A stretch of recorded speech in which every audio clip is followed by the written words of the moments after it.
Hi guys, welcome to అమ్మ చేతి మధురిమలు. ఇవాళ మనం సూపర్ మార్కెట్లో దొరికే స్మైలీస్లను పర్ఫెక్ట్గా రెడీమేడ్ స్టైల్లో ఇంట్లోనే చేసుకోవచ్చు అన్నట్టు సబ్స్క్రైబ్ చేసి మా వీడియోస్ మరిన్ని చూడడం మర్చిపోకండి. ముందుగా ఒక ఉల్లగడ్డను తీసుకోవాలి. ఇది గ్రాముల్లో చెప్పాలంటే కరెక్ట్గా 250 గ్రాములు.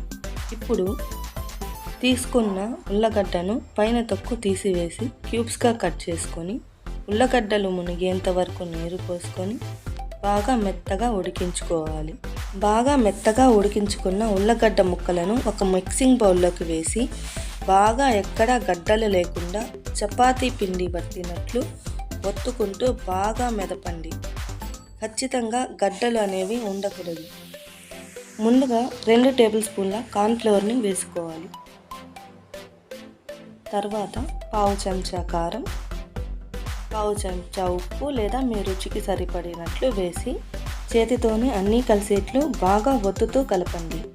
ఈ విధంగా బాగా ఒత్తుకోవాలి.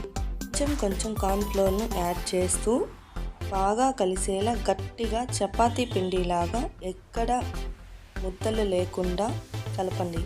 నాకు ఇక్కడ దగ్గరగా 1 కప్పు కార్న్ఫ్లోర్ అయితే పట్టింది. తర్వాత మన చేతికి ఆయిల్ని రాసుకొని చిన్న ముద్దలుగా పిండి ముద్దల్ని డివైడ్ చేసుకోండి. అలా డివైడ్ చేసుకున్న పిండి ముద్దలను స్మైలీస్ వచ్చేలాగా చేసి చూపించండి. ఈ విధంగా ఒక ముద్దను చేతిలోకి తీసుకొని 1/2 ఇంచు మంద ఉండేటట్లు తీసుకొని బాగా స్ప్రెడ్ చేయండి. దీనికి ఒక పెన్నుతో 2 హోల్స్, 1 చెంచా తీసుకొని స్మైల్ వచ్చేలాగా ఘాటు పెట్టుకోండి. మరలా అదే విధంగా నేను మీకు ఇక్కడ చేసి చూపిస్తున్నాను. ఈ విధంగానే అన్ని స్మైలీస్లను రెడీ చేసి పెట్టుకోవాలి. ఇప్పుడు ఒక కడాయిలోకి ఆయిల్ వేసుకొని హీట్ అయిన తర్వాత మనం రెడీ చేసి పెట్టుకున్న స్మైలీలను ఒక్కొక్కటిగా వేస్తూ చేత్తో అయినా గరిటెతో అయినా వేసుకొని ఒకవైపు గోల్డెన్ కలర్ వచ్చిన తర్వాత మాత్రమే రెండో వైపుకి తిప్పుకొని 2 వైపులా గోల్డెన్ కలర్ వచ్చిన తర్వాత తీసి పక్కనుంచుకోవాలి.